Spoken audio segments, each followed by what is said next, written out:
Hello everybody, I'm Pedro Morales, aka the Wigman Max Mercury, and today I am bringing you part 3 of every UCT stable ranked from worst to best.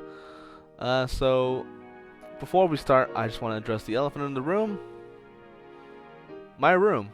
So as you can see, I'm not in my college dorm room, I'm here at home over winter break, where I will be recording a couple parts just to keep you guys satisfied, just to not keep you guys in the dark while I'm over here until I get back to college. So that's about it. So let's get to the video. So number 68, we have the X Team slash the X Alliance. So as you see, I'm basically putting two groups together because they're kind of the same thing, because both groups comprise of the members Raider X, Roberto Gonzalez, Rob X, and Bison.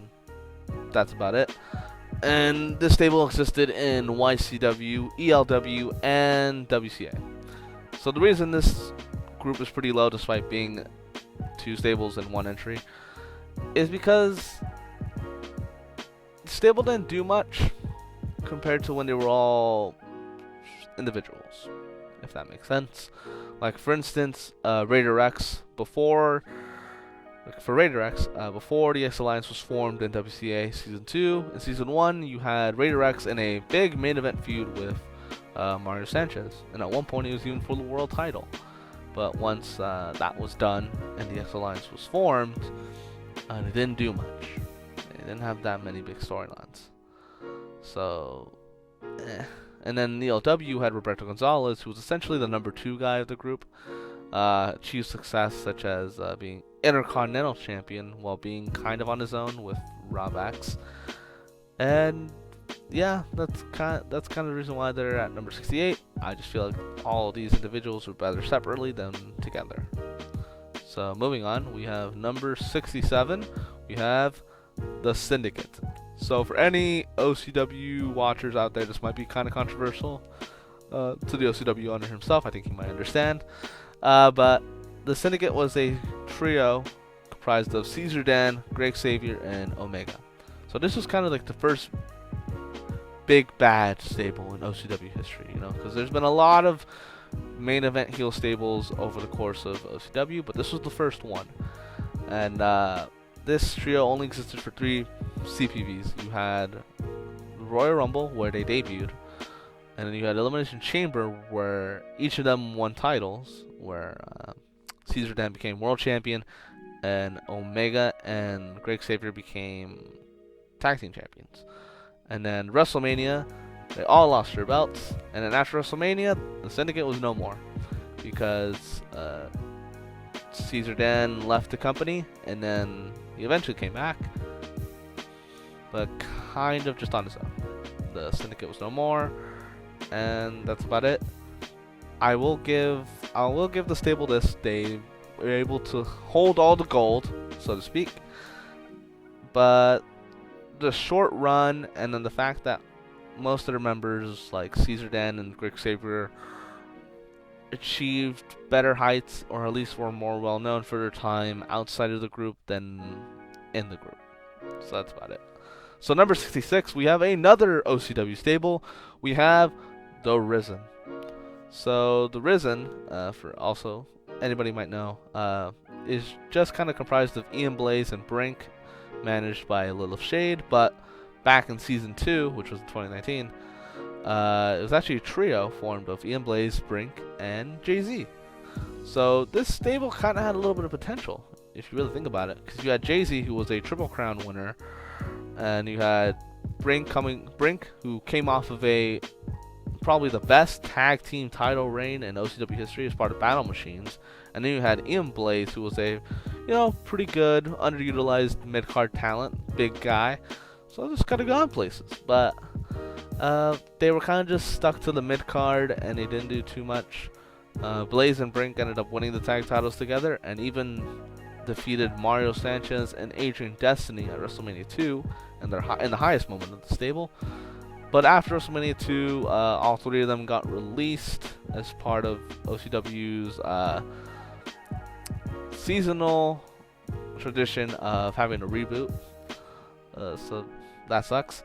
As of right now, the Risen is alive once again, but just as Ian Blaze and Brink managed by Little Shade. Their tag team victory and this tag title reign is what props them above the Syndicate for me personally. But yeah, that's about it. So moving on, we have number 67.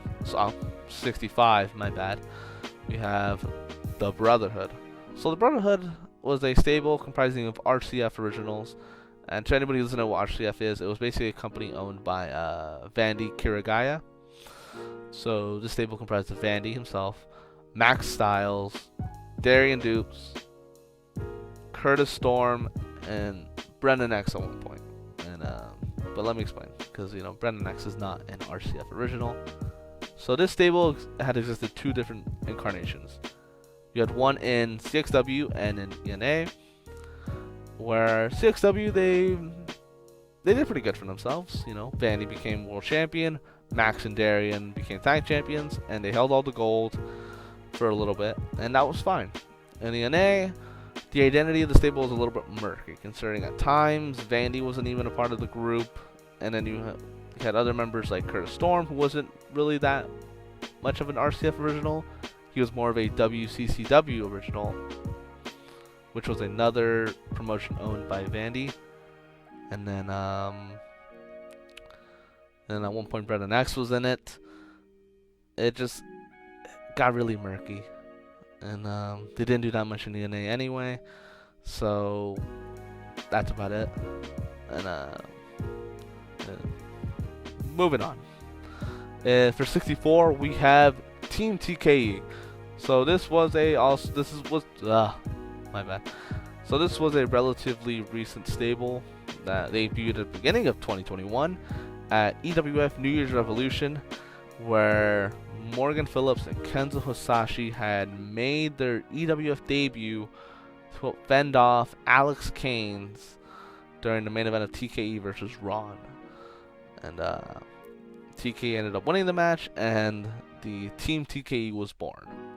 After that, this group existed for two more pay-per-views, where TKE had lost the TV title to Sean Avery, which sucks, and then at Vengeance, where Morgan Phillips and Kenzo had their debut match, where they beat the 7 Deadly Sins in a tag match, and then TKE won the Vengeance briefcase. So that was cool. But recent news. So just want to say, when I do these parts, I don't do them all at once. They're all different days. So sometimes unexpected things happen, such as EWF releasing all their talents and being under new management. And one of these announcements was that all EWF talent was released, which means Team TKE's future is basically in jeopardy right now. I say that because there is a chance that recently released talent could renegotiate contracts, so there's a good chance Team TKE could come back, but who knows. Yeah, they're this high because of their accomplishments, their gimmick, and just overall my personal enjoyment. So moving on, we have number 63, Japan Team. Japan Team. That's all there is to the name. So this trio comprised of Tokyo Dynamite, who was the leader. We had Sean Buzz and Casey Suzuki. So this was a trio in PASW. I always mess up saying that stable, the company's name. They existed way back in 2010, and the reason this relatively unknown stable is this high is because they're known for having the longest tag team title reign in PASW history. So that's the only reason they're up here. For the most part, they did lose a couple tag matches. They didn't. Their win-loss ratio's kind of been the more loss side of things. But just that accomplishment alone, and just that's enough to put them this high above other stables who kind of had misfortunes that outweigh their successes. So moving on to the last stable on this list, and for this video, we have number 62. The Outside Code. So this is another stable that I'm going to rant about, but not too much this time because I don't want to get too negative. So this stable was comprised of Youngblood, Seal Sebastian, myself, Max Mercury, Arrow, and Domestic Ninja. So here are my gripes. Oh, sorry, my bad, I burped. I'm gonna keep that in the video. So here are my gripes with this stable. For one, they're mostly kept separate.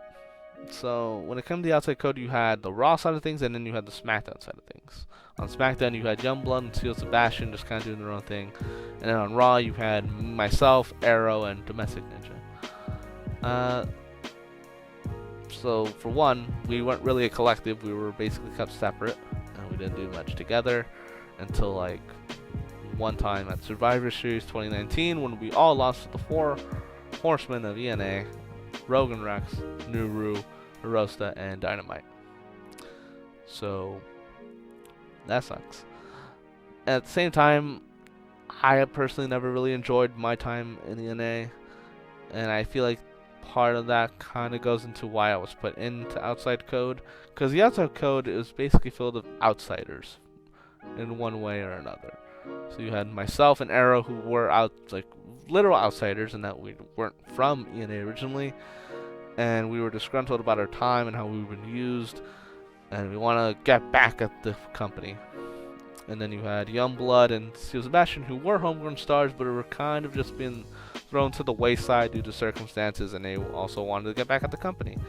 And then you had Domestic Ninja, who is kind of there just to make the group's name appropriate, since Domestic Ninja was part of Justice Code, and that's why we were called Outside Code. We weren't given that many successes.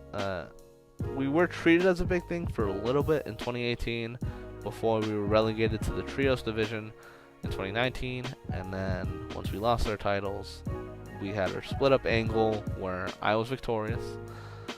But you know, there were some downsides there, such as the Super Wig Man, which for anyone who knows this, it was myself, Max Mercury, and 2K20 with an even bigger wig that looks way too goofy that I asked to be deleted. But yeah, I don't like this stable personally, but I can't ignore the facts when it comes to their accomplishments, considering Youngblood was not only Mr. Money in the Bank, but he was also world champion as part of the stable. So I gotta be fair. But I think that's about it. I don't want to talk about the outside code much longer. So yeah, that's it for part 3. Thank you everybody for watching. I will record part 4 immediately after this, and probably upload it several days after this video. So thank you. See you guys later. Bye.